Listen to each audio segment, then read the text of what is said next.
you get your full night. Yeah. So welcome to the Coxing Bow MRC racing prep for the Minneapolis sprints.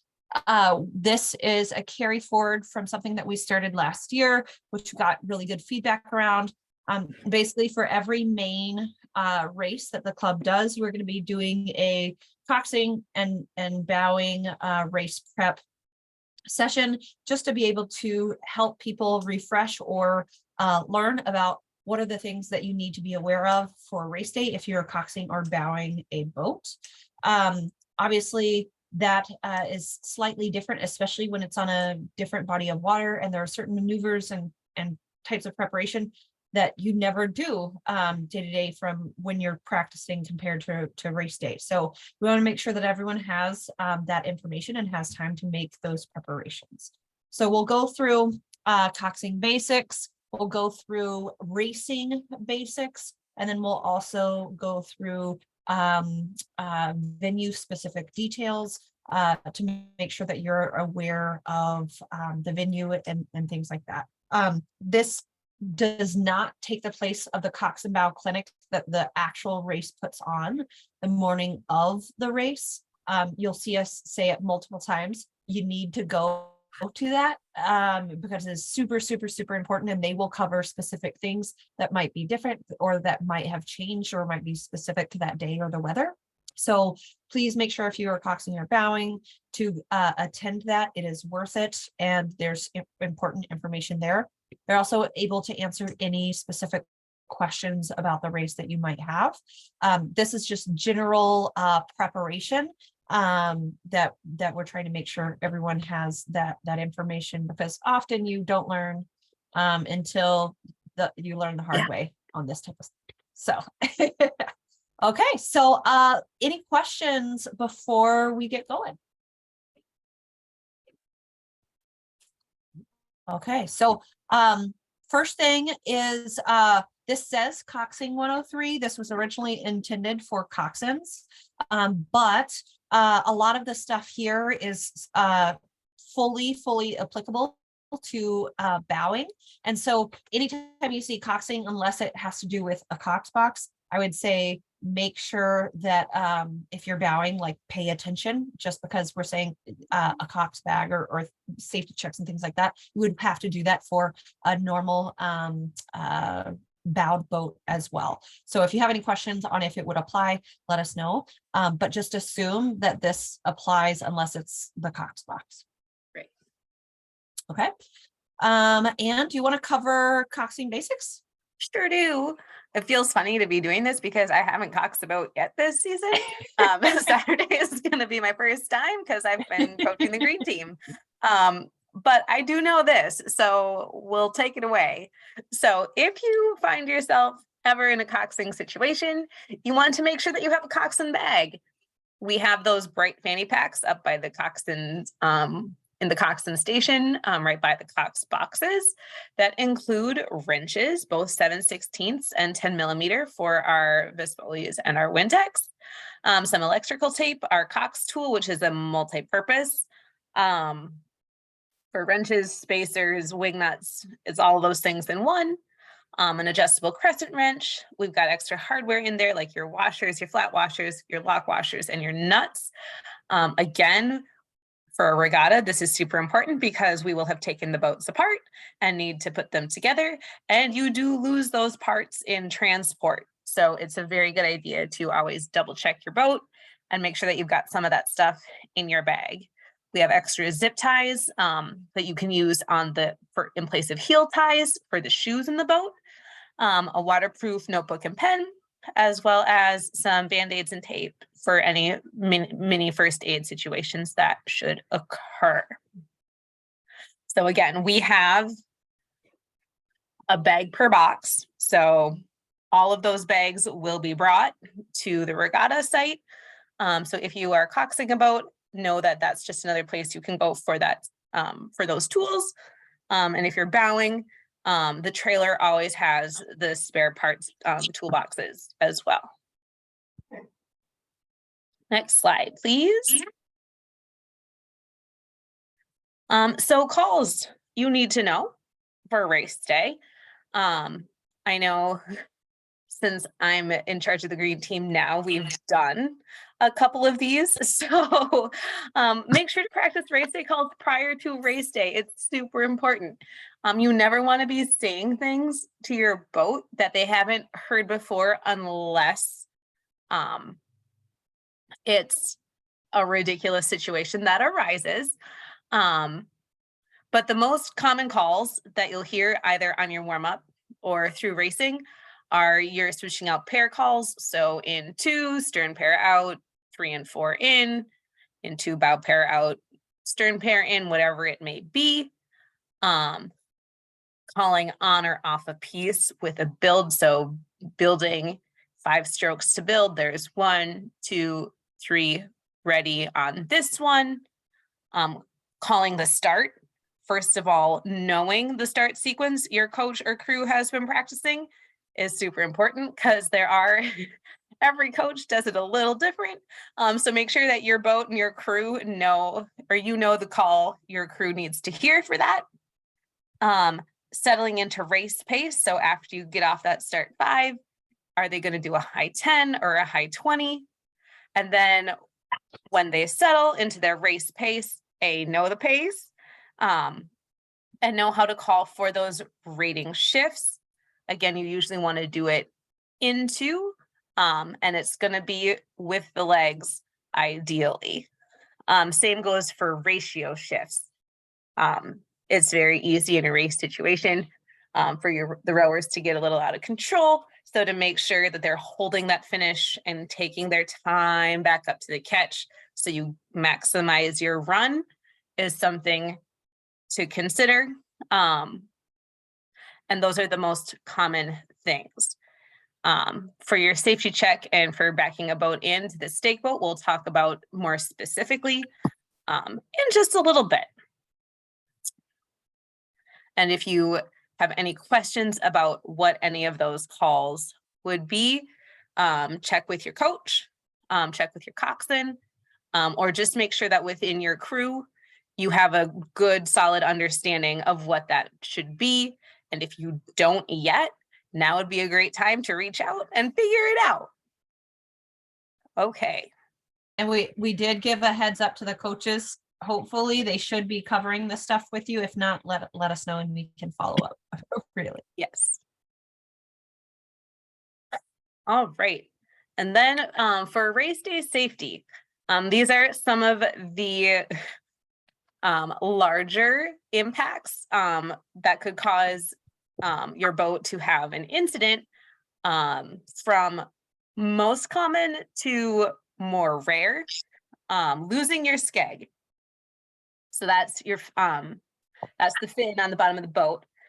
If you hit something and you think you might have lost your skeg or your rudder, get to a safe location if you can. If this happens on the race course, there should be no other boats near you because you'll all be in your own lanes. So stop. You can, if you're in a stern loaded boat, you can reach under the boat to feel for the damage. If you're in a bow loaded 4 or in a quad, you can have your stroke person reach under to feel if it's there, and then communicate to the officials on the water immediately, as steering will be drastically hindered, which can be a potential safety risk. It's very obvious if you lose your skeg because all of a sudden, if your boat's going this way, it'll be over here. So if something feels off, if you feel a bump and then your steering goes wonky, or if you don't feel a bump, but your steering still goes wonky, see if you can do that check real quick. And when in doubt, weigh enough. Safety, rower safety and boat safety is more important than crossing the finish line. The next potential, but very rare possibility is rower loss, which is usually only due to a massive crab. So if a rower gets ejected from the boat, you need to weigh enough immediately. Again, communicate to an official and then follow either your official or coach's commands in order to get the rower, whether that's getting the rower back in your boat or into the official's launch. They will direct you safely. Again, that's very, very rare, but it does happen. I've never seen it happen at MRC. I've seen several University of Minnesota crews do that on our stretch of the river. So that should be something that we don't have to worry about as much. And then oar loss, either a broken oar from a collision, or if your oar lock pops, again, weigh enough immediately, flag down an official, let them know what happened. And depending on where you are on the course, consider that pair to be out of commission until the oar is replaced. So because we're going to be mostly in doubles, quads, and fours, if, say, 3-seat loses an oar for whatever reason, that takes 4-seat out as well. And then it's up to bow pair to safely row you guys to the end or to the launch where they can offer assistance. So, Colby, do you want to add anything to that? No. Okay. Then let's keep moving forward.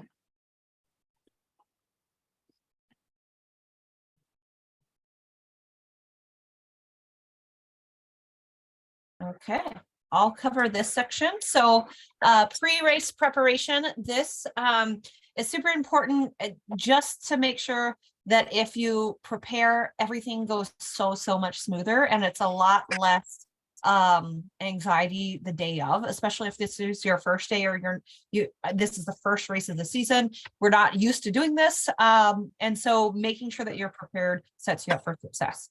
So number one, know what your lineups are, and not just, oh yeah, I've got 2 lineups. What race numbers are they? What event numbers are those? Those are 2 different numbers. And what time are the races? And who is in your boat, and not just who is in your boat, but do you have contact information for all of those? I personally, every time I have a lineup, I either start a WhatsApp thread or a text thread with that group of people and say, okay, this is my Masters 4+. And it's like, hey, here's everyone's contact information. If someone's running late, they can text the thread. If someone has a question about what time the race is, you can text the thread. As the coxswain or the bow, often you're the person that is sort of the herder of the cats. So if someone hasn't already assumed that, get everyone together and make sure everyone's on the same page roll, make sure that you do that. It's also helpful, since you know what your lineups are, to go ahead and talk to those people and see, are there any certain calls that they do or do not want to hear when it comes to the race. And so obviously as a coxswain, you're going to be talking a lot of the time, so that's much more pertinent for you. But even as a bow, if you've been rowing this lineup, you might know, okay, it really helps if I call 5 for finishes, or at the halfway point, talk about posture and sitting up tall, those types of things that you know about that group. Also, establish a basic warm-up and a race plan. Obviously, the warm-up pattern is not going to be exactly the same as you do in practice, and so you can't just do what you would do in practice. And so talk to your coach if you haven't already, and determine what you need to do in order to properly warm up. I'll tell you right now, Nokomis is a very small body of water, and you are not going to have much warm-up time on the water. So I'd highly recommend to make sure that you are warmed up on land, so that when you're hands-on, you're already warmed up. Because if you just wait until you're on the water, there's no way you're going to be able to properly warm up, especially since we're not teenagers and warm up very quickly. The race plan as well, you don't want to just like go in and be like, oh, okay, so we're going to just row 1,000 meters. Make sure that you know, what is that starting 5 sequence? Are you doing a high 10, 15, or 20? What are you shifting to? What is that goal rate? Are you going to make any moves at the 500? When are you going to sprint? Those types of things. Make sure that everyone knows what that plan is. Obviously, it can change mid-race depending on what's happening, but make sure that you come up with that with the coach. Also, get the timeline from the coach on when they want you to be at the trailer, when they want you to have hands-on, and when to launch. Often this is a lot earlier than you would think. So you don't just show up 20 minutes before your race. Usually being at the trailer is a couple of hours in advance. So make sure that you have that. Having hands-on, super important, because you want to make sure that you're checking over the boat. Excuse me. Because these boats have been de-rigged and re-rigged. So you're going to have to like check over stuff. And then depending on when your event is, you might need to launch a little bit earlier or a little bit later, depending on that event. Sorry, I'm getting over a chest cold. No worries. So yeah, the Coach Coxing Bow meeting is happening at 7:00 a.m. on Saturday. Where did it go? I've just pulled up Jen's email. She did assign teams to be at the trailer in the morning. I believe it's the juniors and U30 who are responsible for getting boats off the trailer. Okay. But if you are rowing one of those first 5 to 7 events, it is also your responsibility to be there, because you will be one of the first crews taking out that boat. So again, you should be expecting to hear communication from your coach or your coxswain or your bow within the next 24 hours or so, letting you know when that's happening. I would also add that specifically for this venue, parking is really, really difficult. Yes. And so maybe if you're the first boats of the race, you might have a little bit of a better chance, but especially if you aren't racing until 10 a.m., 2 p.m., parking, you're going to have to walk a long way. So make sure that you plan for parking and walk time, or else you're going to be late right off the bat. Okay. Other thing is bring your own watch, because often you will not be bringing a smartphone on the boat. So whatever type of watch you have, make sure you've got it, and make sure it's actually set to what is called regatta time, or you compare what regatta time is. And they will announce regatta time at that Cox Bow and Coach's Clinic in the morning. And so if I'm looking down and they're like, regatta time is 8:24 and mine says 8:20 right now, I know, ooh, I need to be everywhere 4 minutes in advance, or else I'm going to be late, because regatta time is the time that they go off of.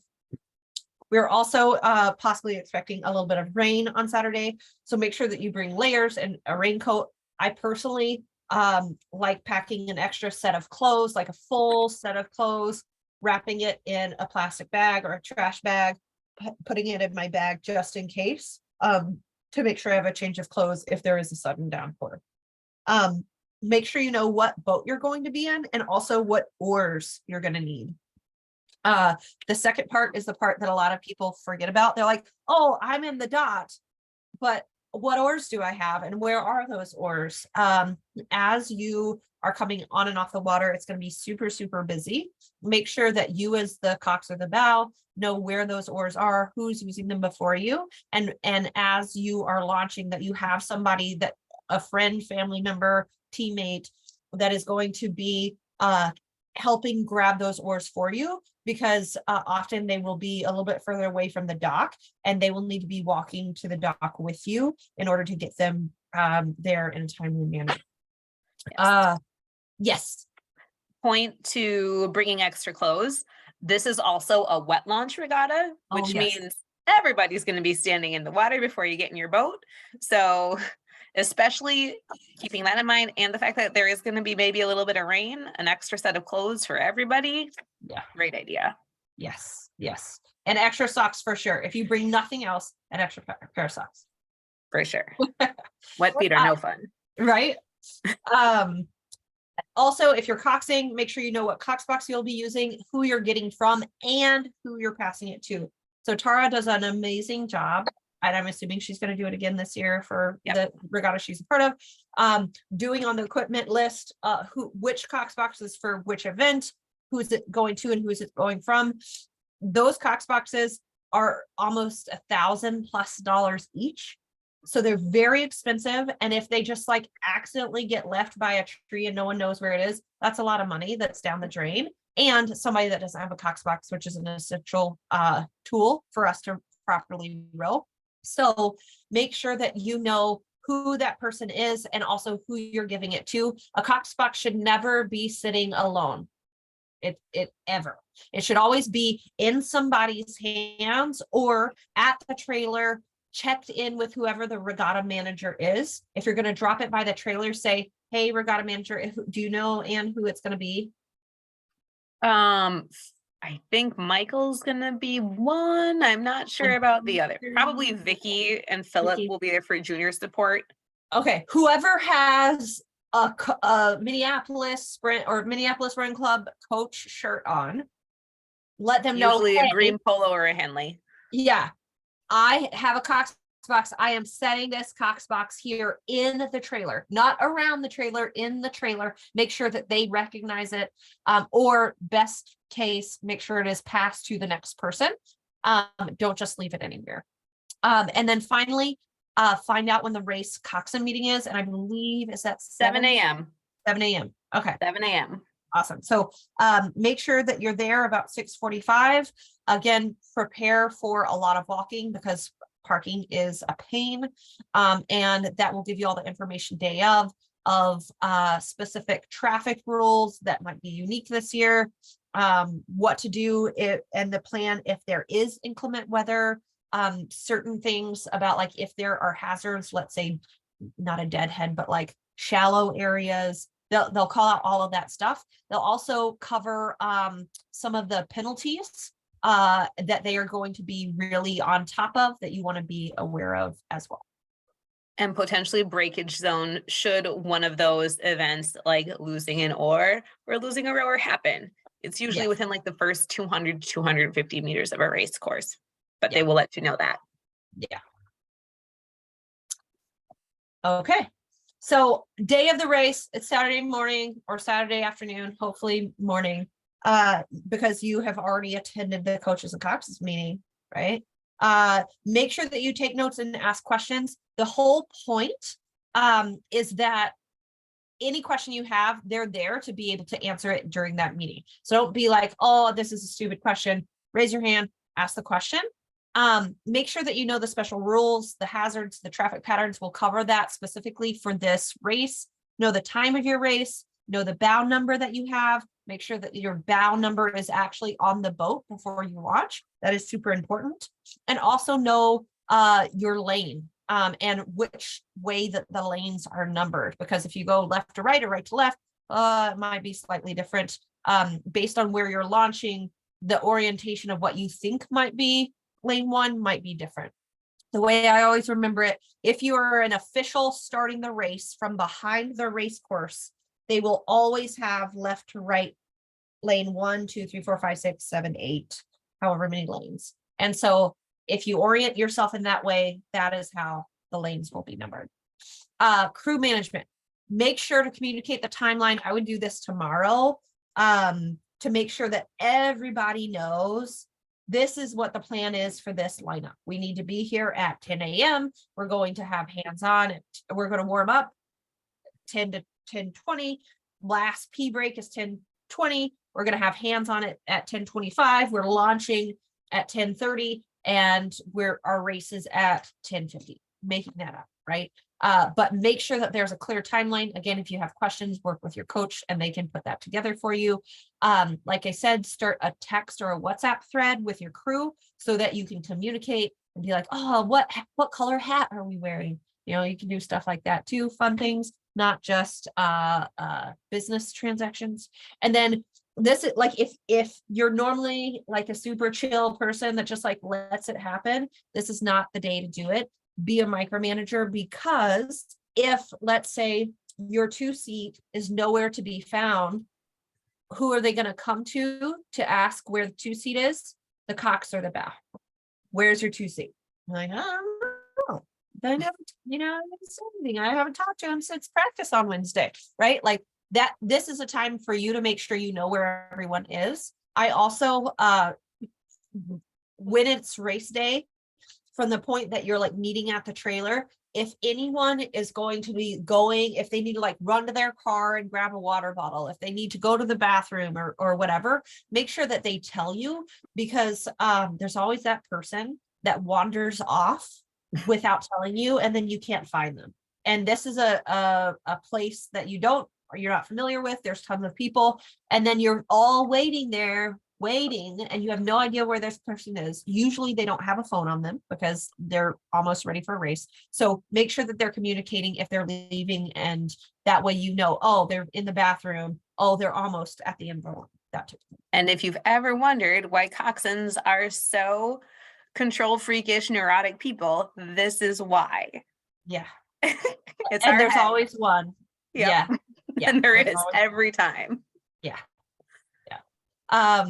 Also check your equipment. I know we talked about this, but it's super, super important.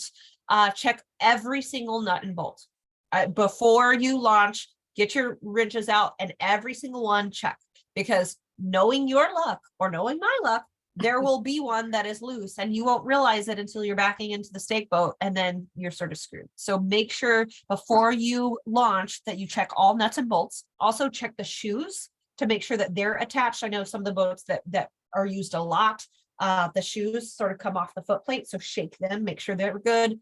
Heel ties, we should be good. Our boats are maintained really well, but especially the first races of the day, make sure the heel ties are tied down. That's basically the little tie or the zip tie that ties the heel of the shoe to the boat. That needs to be approximately 2-ish inches. Usually it's like 4 fingers width is Yeah, what three they to do. 4 fingers. 3 to 4. Usually we're fine. Our boats are really nice compared to a lot of other clubs, but just double check. And then lastly, oarlocks and spacers, make sure that they are all there and that they're even on both sides. And then finally, steering, even if this boat has never had a steering issue, this thing is shaken a lot when it's driving, even if it is just across the city. Make sure that you know that the steering is correct, whether it's the toe or the Rudder. string for a 4. Just a quick note, we will be bringing a couple of those Coxing fanny packs and Yes. have tools, and I think the spaces that are in there are probably just for like the 4s and 8s, but we'll have like small parts. So feel free to grab a couple of like whatever spacers your boat needs, just in case something happens on the water, and you can have that if you want. Yeah. Okay. Any questions so far? Okay. We'll keep going.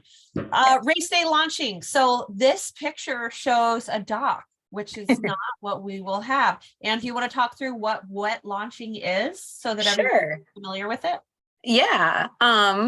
So I haven't actually personally wet launched a boat since 2017, but I did send 2 great videos to the green team yesterday upon cancellation of practice demonstrating what a wet launch looks like. So a wet launch is when you carry your boat to the edge of the lake, you all stand in the lake, and then you roll the boat directly in and load from there.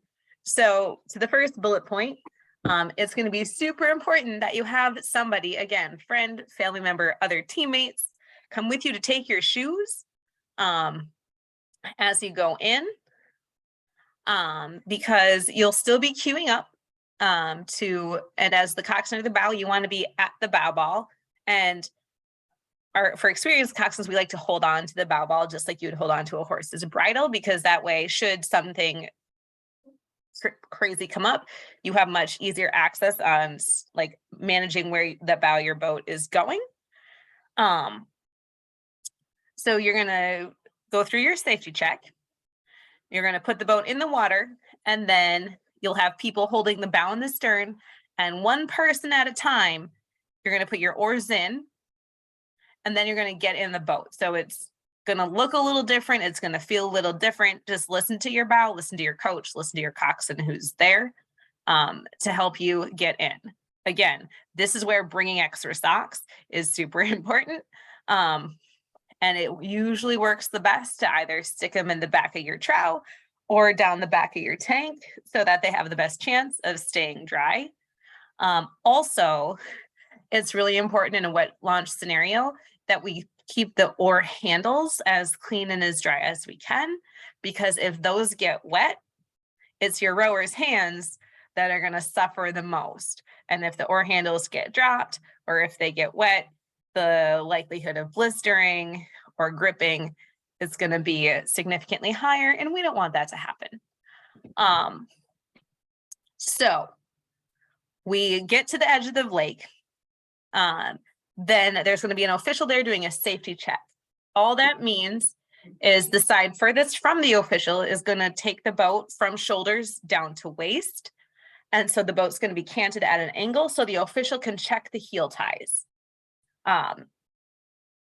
And again, as coxswain or bow, you will have double and triple and quadruple and quintuple checked this before you even take your boat to the safety check.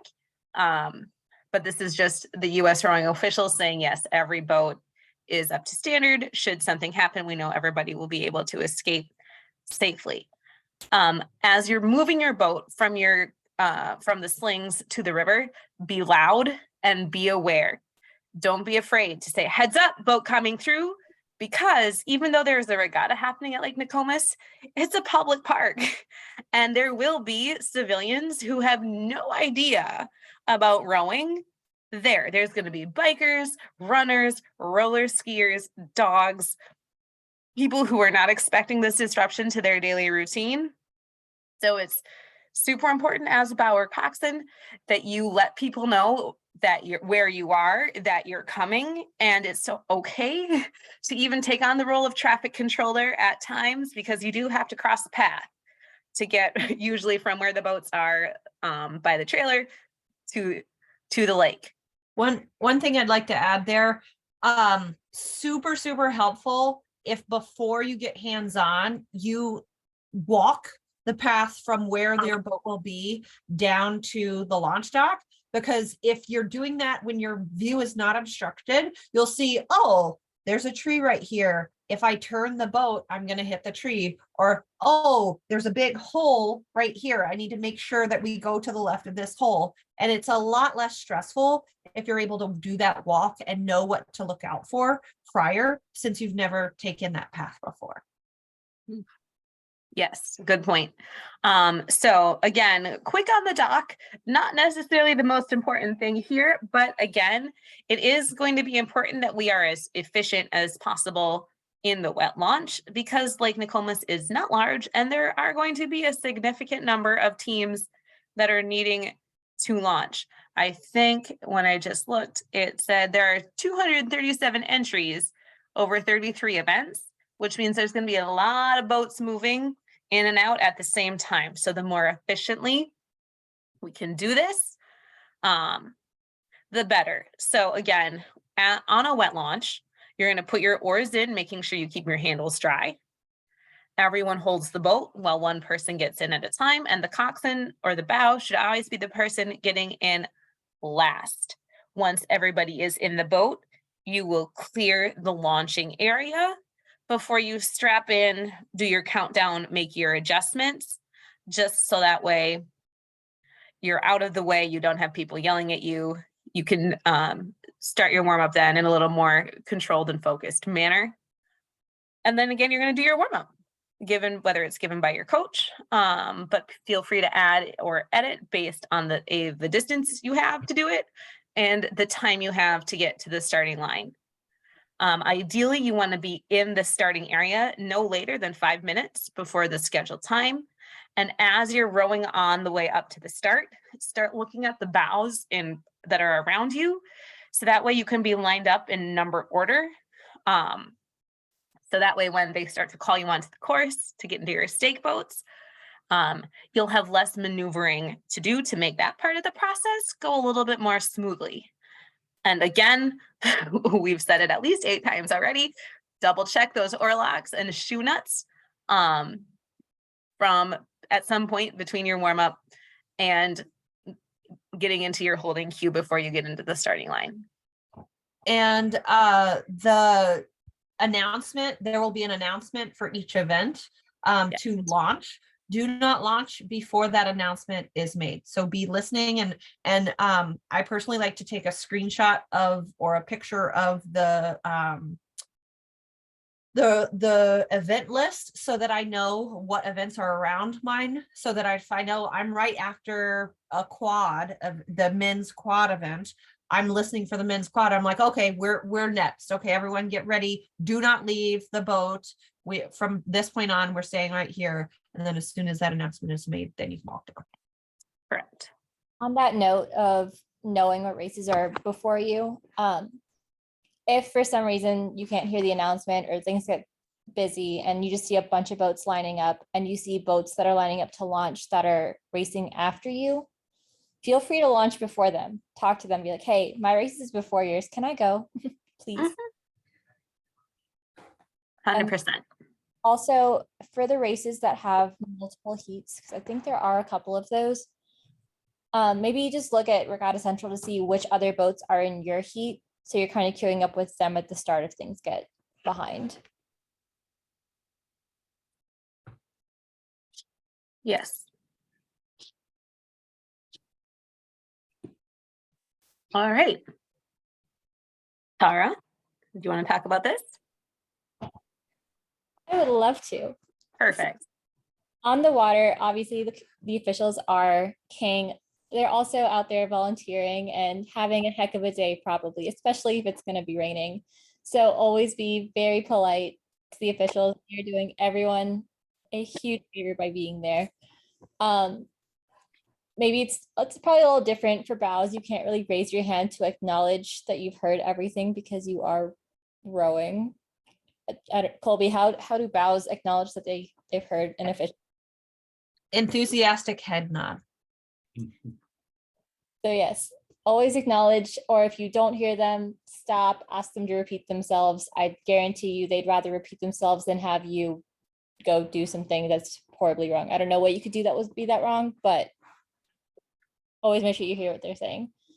And then, yeah, talking with other coxswains and other bows, just being like, hey, like, I need to be in front of you. Can you move a little bit to port or whatever it is? Always just talk to them because they can't tell what you're going to do. Even if you think they can tell, they probably can't. So just communicate, be like, hey, I'm about to do a start with like 10 strokes and you're kind of in my way. So I'd love it if you'd move.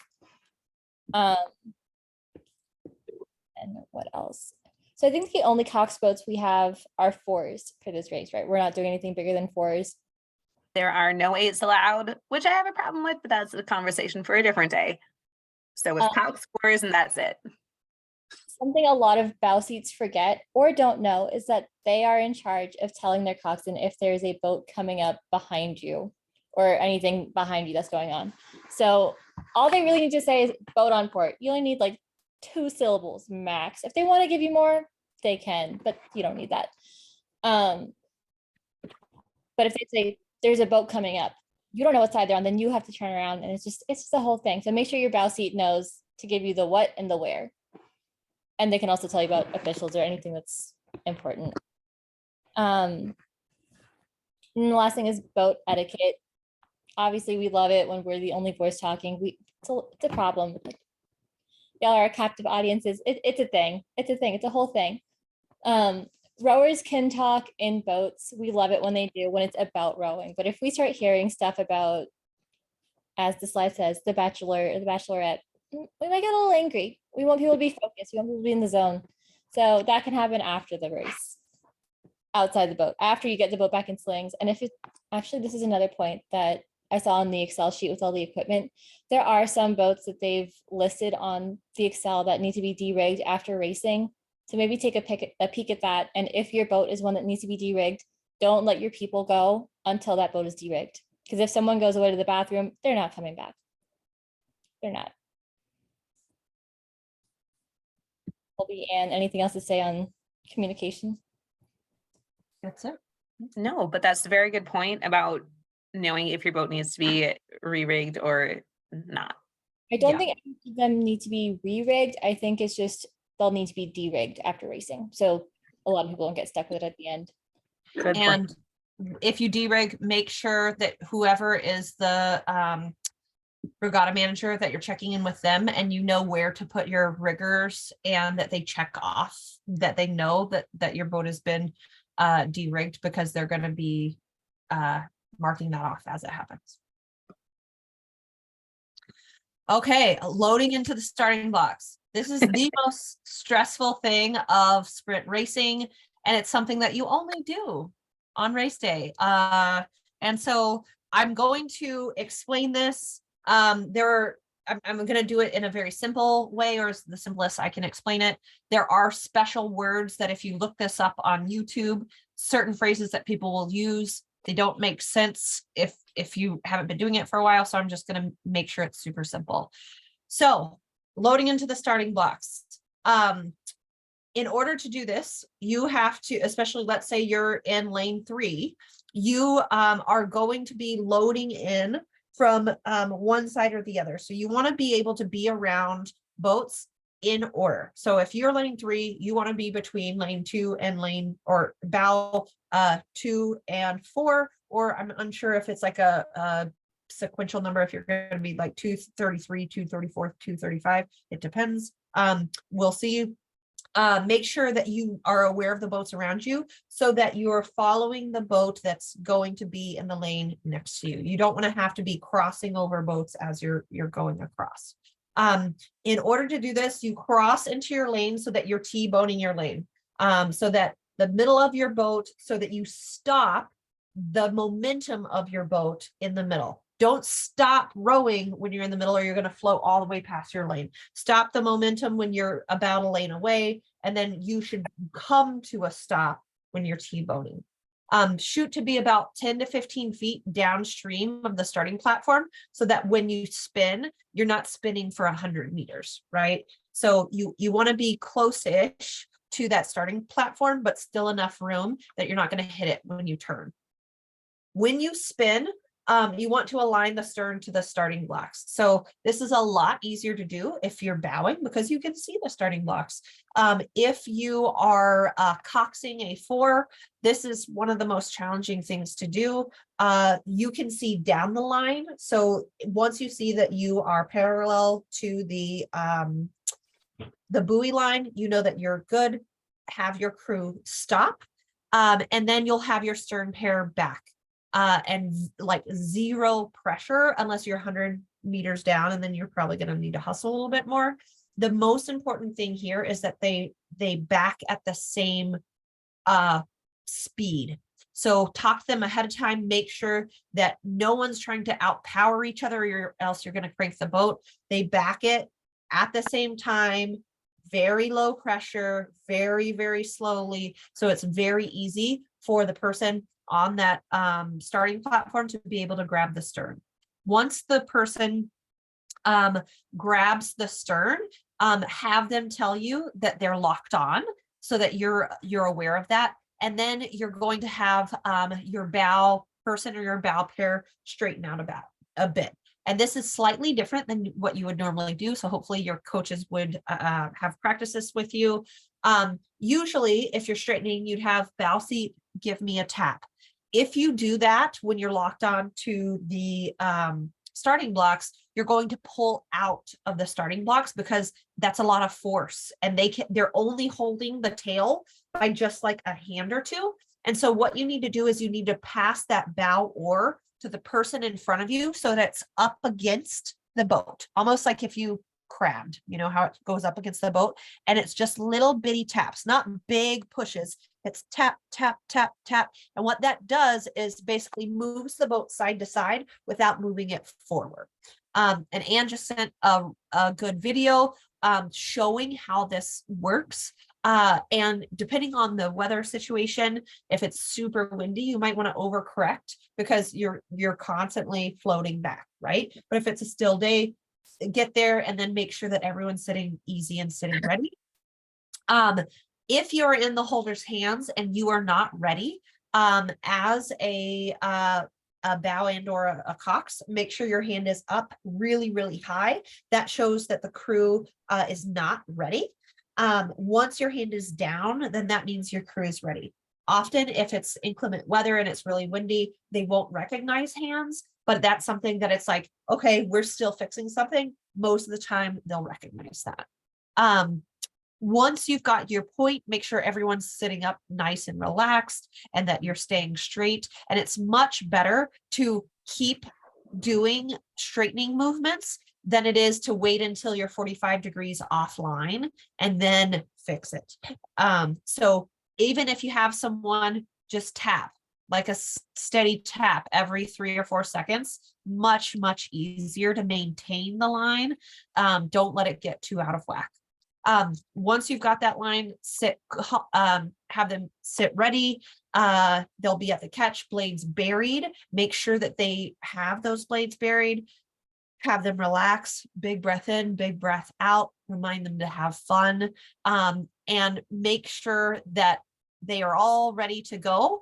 The race official will share how they're going at that Coxing Bow meeting, will share how they're going to call the start. There are usually 2 different ways that they can call the start. And so they will share how they'll do it. Hopefully your coaches have been working with you on what those calls are, so you should be ready for it.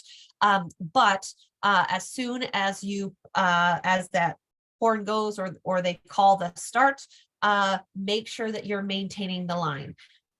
Almost all accidents happen in the first 100 meters of the race because someone got a crab, someone whiffed a stroke, and you weren't able to correct that line. And now you're 45 degrees going into the line next to you, or somebody next to you is coming into you. So it's super important as a bower, as a coxswain, that you're aware of what's happening in that high 10 shifting set until you're in a good rhythm, and be super aware, because it is your job to make sure that the crew stays safe.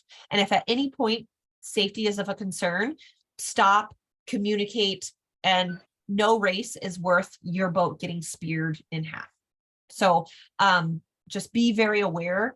And if there is any breakage or any issues, again, like Ann said, they'll let you know what that meter point is, and the officials should be following the race and should know and be able to help you deal with that.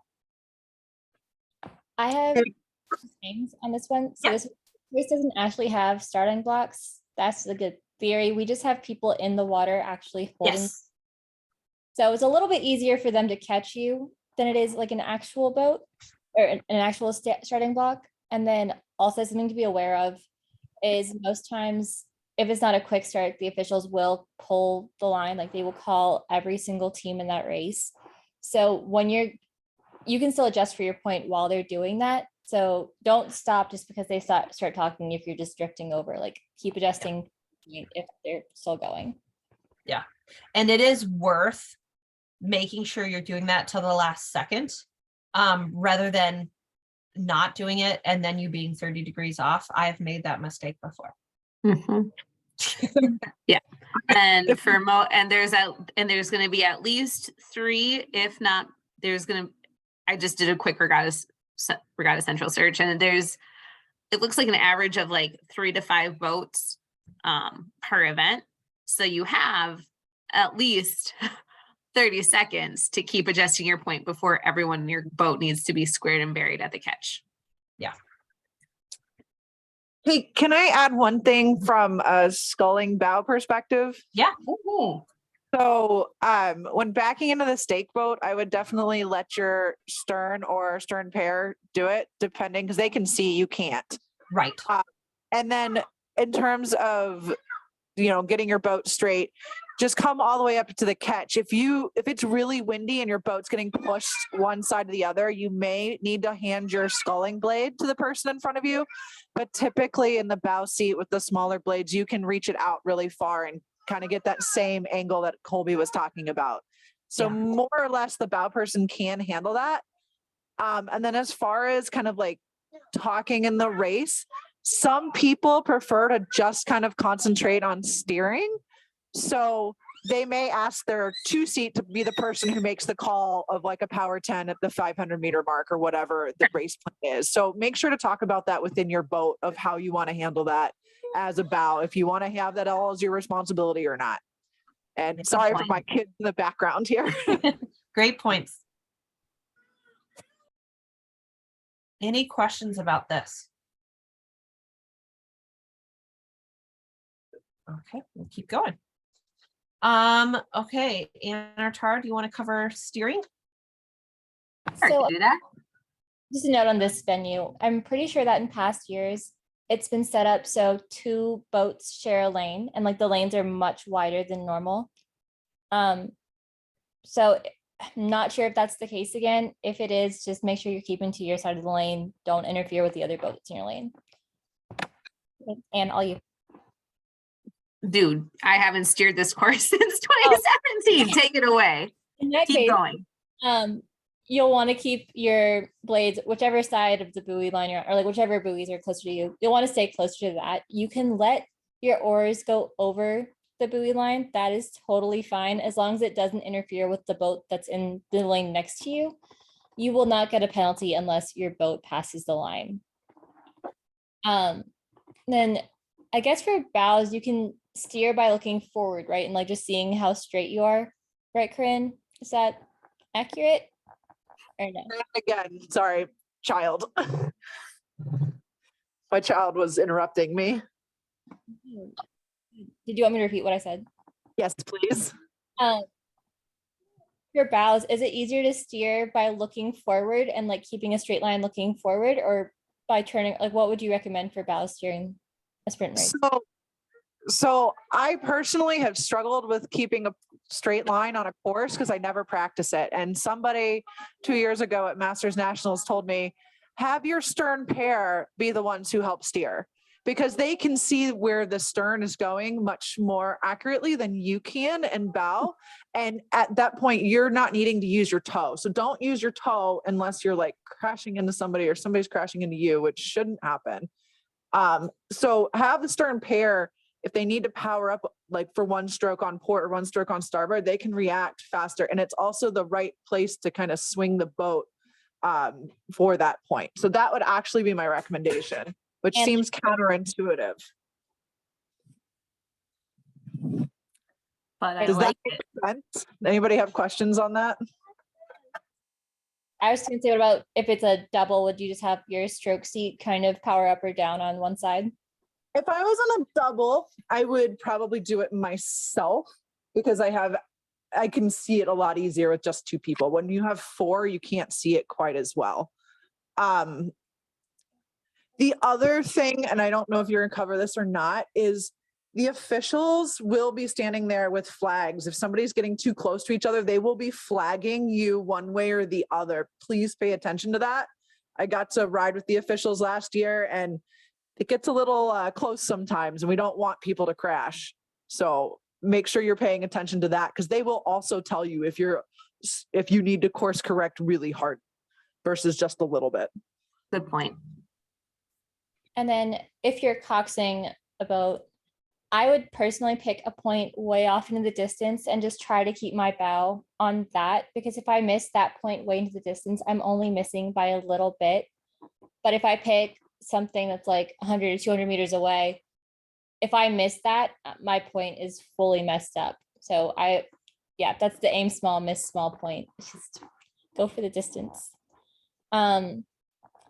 But like Colby said, sometimes it's not on you. Sometimes other boats come into your lane. I actually had a race last year at Masters Nationals when another 4 was in my lane for a couple strokes. Never had to call Coxing yield in a sprint race before, but feel free to yell at them, make them move. And if you have to, last resort, stop your boat. It's not worth wrecking. Nothing is worth wrecking.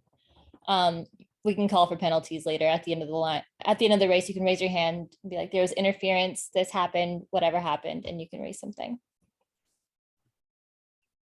The other thing that I would add is it's very tempting to overcorrect on a straight course.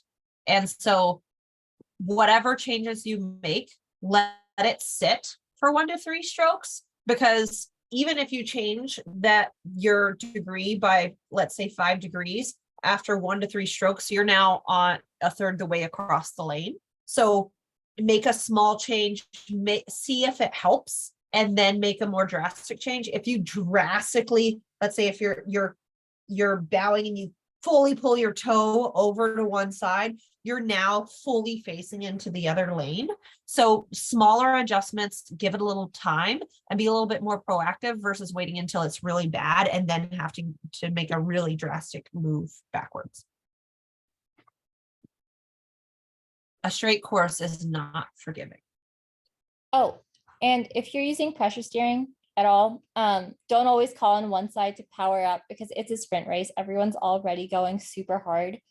And sometimes it's impossible for them to give you any more. Just call for one side to maybe power down for like a stroke or two or whatever you need. That's a lot easier than having people go hard. I personally like longer on port or longer on starboard. And just that extra inch or two on that side allows you to have that turn angle at that point that you have the most leverage. And it's not actually more power, it's just a different path with the oar. Okay. Okay. Anne, you want to take this one? So as far as the execution of a sprint race goes, you have now successfully moved your boat from the trailer into slings, done your checks, done your safety check, wet launched, gotten through your warm up, and gotten locked onto your stake boat holder. When you are executing your race plan, it is incredibly important to let your rowers know where they are distance-wise in the race. So typically you want to, and again, Nokomis is super short, so you won't get as many of these calls as you would in like a 2K, but you for sure want to let them know when they're at the halfway and when they're coming up on like the last 250, and let them know where they are in relation to other boats. This bullet point speaks a lot more to the actual things that are happening during your race specifically. If you're losing, you want to keep your focus on your own boat. It's never good to let your rowers in the boat be like, the other boat's 3 lengths ahead.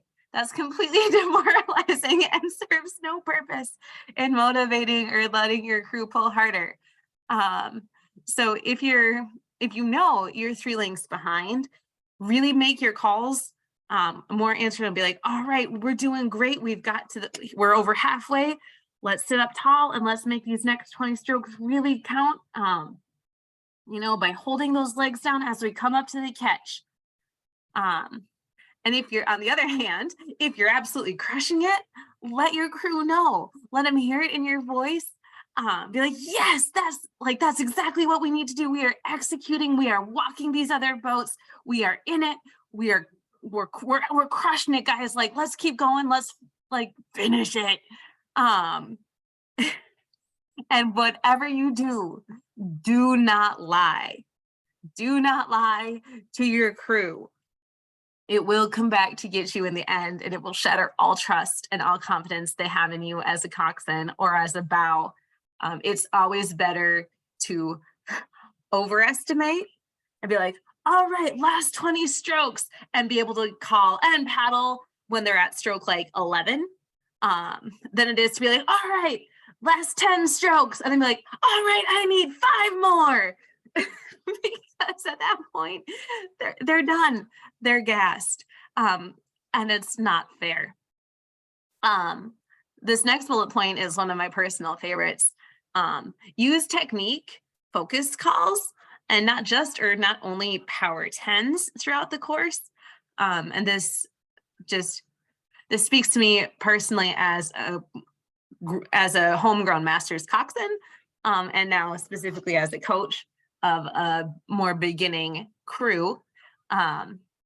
Technique calls go just as far with getting your crew to stay rowing together and more efficiently than the power 10s do, because oftentimes on race day, you've got extra excitement, you've got extra adrenaline. They're gonna be pulling hard. And if you call for too many power 10s, you can either gas your crew too early and leave them with nothing in the tank for the finish, or they're just going to completely fall apart because everyone's rowing for themselves and they're not working on rowing the boat together. So your job as a coxswain or as a bow is to hold it together. So whether it's calling for length or slow slides, clean catches, rotating through those different points of the rowing stroke really is an effective way to keep your boat moving down the course. Ideally at speed, or at least a speed that gets them there in a safe and efficient manner. in a situation, if you are passed or being passed, use the other boats as motivation. If you guys are neck and neck, you as the coxswain or bow can be using your peripherals or looking over your shoulder to be like, all right, we're in a dogfight with lane 3. Like, you know, I want us to take 2 seats over the next 10 strokes using our legs ready on this one. And again, if other boats are moving up on you, especially if you're in a Cox 4 situation, this is when your bow seat needs to let you know there's a boat approaching. So you as the coxswain can make the call, hopefully in your boat, to pull a little bit farther ahead, or at least make that approaching boat work that much harder for the pass. And then once we get into the finish, Tara, Colby, do either of you guys remember, is there a colored buoy change that where we know like where the finish is on this course? I believe the last buoy is probably a different color, or there's bigger buoys, and there think- should be a horn. The last one is big, but sometimes the horn is hard to hear, Right. especially if you're the first crew and there's not other crews to go off of. Just make sure you finish. Don't stop early, I guess. Oh, of course. Yep. So again, as the cox person or the bow,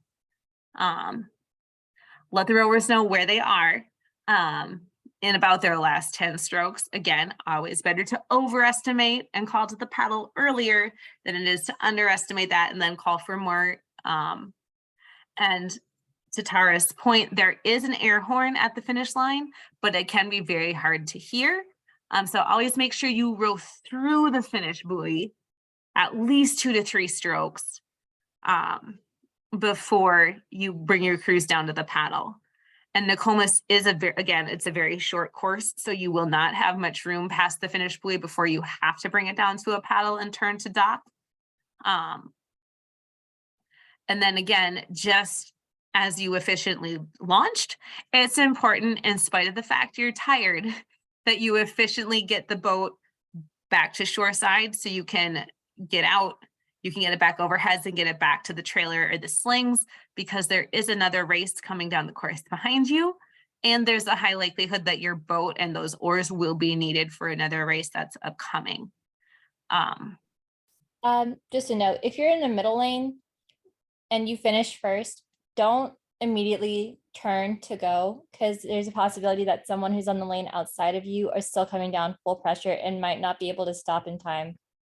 And yeah, so just make sure the crews around you finish before you start going back to the dock. Good call. Thank you, Tara. All right. You want to keep going, Tara? Sure. So I think this race actually has multiple places where people launch from. So you're just going to want to make sure you go back to where MRC is launching from. Follow the traffic pattern. If you see boats like all launching, I think they get priority, right? Boats launching get priority over boats. If you know that your crew or your boat or your oars or something has to be like back real fast, communicate that with other people. Be like, hey, we're hot seating XYZ, we need to get back. And I think in the past we've had like either the regatta manager, volunteers, other rowers who will help you get your oars out, help get your shoes, but also don't count on having your shoes. You might be walking this boat back barefoot. It's not ideal, but it happens. And again, when you're walking your boat back, the regatta manager or someone around the trailer should be able to point out, hey, take these slings. And normally they're really good about pointing or like having slings set out for you. And if not, you can have your rowers go to waste while people find slings, because I know no one wants to hold that boat up after racing. And then we talked about knowing about whether or not your boat needs to be de-rigged. We're not going to have anything to charge Cox boxes, and there's only one, I think, that's going to be used by multiple coxswains, so that's not really anything we have to worry about this regatta. Bow numbers, we're bringing our own, right? They're not regatta bow numbers. Yeah. Make sure your bow number makes it back into the bucket. If you get back from the water and realize, oh my gosh, I don't have a bow number, odds are a coach or someone already took it off, so don't worry about it. let's see. I also like talking with my crew, like this bullet point says, like, especially if it was a harder race for some reason, you don't want everyone to leave on a really sour note. So I like having everyone pick out at least one good thing that happened so we can focus on the positive if it was a rougher race. And if it was a great race, keep that high, but also acknowledge what can I have done better? What can I have done to be a better bow or cox for the next race? And if you have those questions and you are looking to improve your bowing or coxing, highly recommend asking those questions within 30 minutes because rowers forget. They will forget. If you ask that question the next day, they'll be like, I don't know. It was good. So if you want to improve your race bowing, coxing, definitely recommend that. And then make sure people get hydrated, sit down, especially if they're racing again, take care of your people. Okay. And lastly, we'll go over the actual race course. And I know this is a little bit small. We'll send this out, a link out to this as well. But make sure that you are there for the coaches and coxswains meeting. Make sure that you have a schedule. This is an example schedule here.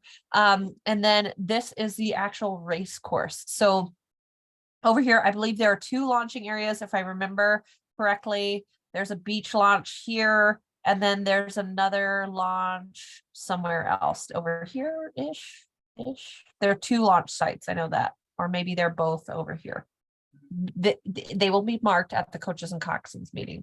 You will warm up on the right-hand side going down, and then you will turn into the lanes here, coming across lane 1 to lane 6. And again, I think Tara's spot on. I think we share lanes on this course. So technically there will be 3 lanes, but each lane will be split in half. So 1, 2, 3, 4, and 5, 6 together, which is shown here. As you see here, you'll race to the finish line. There is not much room at all at the finish line. So you cannot keep going or else you are going to hit shore. So make sure that you stop them immediately. You're probably going to have to hold water. So make sure your crews know about that. And then you'll go right in and dock like right where you came back. The only areas of concern that I know for sure you'll have to worry about, there's a swimming beach over here, which is usually marked by buoys, but was it last year we had swimmers on the course because they wanted to swim across the course and they weren't going to let a regatta stop them. So be aware.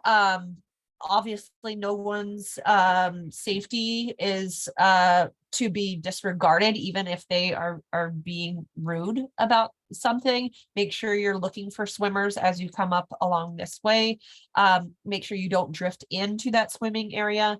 And then as you are ending, there's a lot of boats launching. So make sure that you're aware of when they're launching, and lots of communication going into your dock when you come home. Any questions? Oh, this course, a thing specific about this course is planes will go really low right over it. It is very hard to hear everything. Like, Oh yeah, good point. your bow, it's going to be hard of like a 4 or a quad. It's going to be hard for your stern to hear you sometimes. So if you hear a plane, just you might have to repeat yourself, or like officials know they'll probably have to repeat themselves. There are planes. It is Yeah. loud. Sure. And again, just be double checking and triple checking the emails that Jen Sowens has sent out in her initial Minneapolis Sprints trailer unloading email. She lets us know that trailer loading again is happening tomorrow night at 5:30. You should have signed up for that in iCrew. If you did not get into the loading, you must be there to unload on Saturday afternoon. Juniors and U30 are expected to report to Lake Nokomis at 6:30 a.m. to help unload. If you are, again, in one of those first 7 to 9 events, you should also be there to make sure your boat gets rigged appropriately and safely. And then we're planning to load the trailer up at 5 p.m. or whenever the regatta concludes. That's the comp men and comp women. No one should be leaving the course until the trailer is fully loaded and all boats are effectively de-rigged. And then her second email, which is sprints number 1, reminders number 1, she includes the link to Regatta Central, the regatta packet, which gives a bunch more race specific information. I think it even includes this map in a larger format, so you can really take a look there. She also included in that one links to the MRC storefront. If you still need a racing tank, if you need to renew your US Rowing membership, you need to be a registered member of US Rowing in order to compete on Saturday. And there's still a couple volunteer slots open.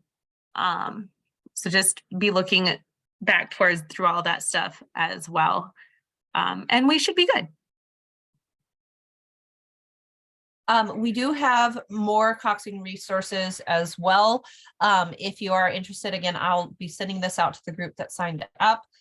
So if you are looking to get better at specifically racing, and a lot of these are 2K races because that's the Olympic and the collegiate distance, but a lot of those still apply. And then also we have more general coxing articles, and as of last year, an adult coxswain training manual that is specific to MRC. So super fun reading material if you are looking to learn more.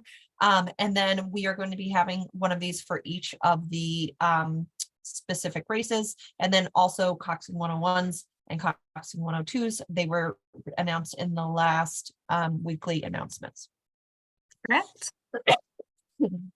Okay, any questions? Comments? Concerns? If you have any, please let us know. Again, for Green Team members in attendance, I, as your coach, will be sending you out all of this information at some point in time tomorrow. So you can stay tuned on that. And for those of you who I will not be coxing, I will be getting you in contact with your coxswains tomorrow as well. So you can all be in the loop and be able to plan and get excited accordingly. Awesome. Thank you so much for joining, and best of luck racing this weekend. Yeah, it's going to be great. Thank you. Super helpful. Good. Thank you. Bye. Yep. Bye, guys.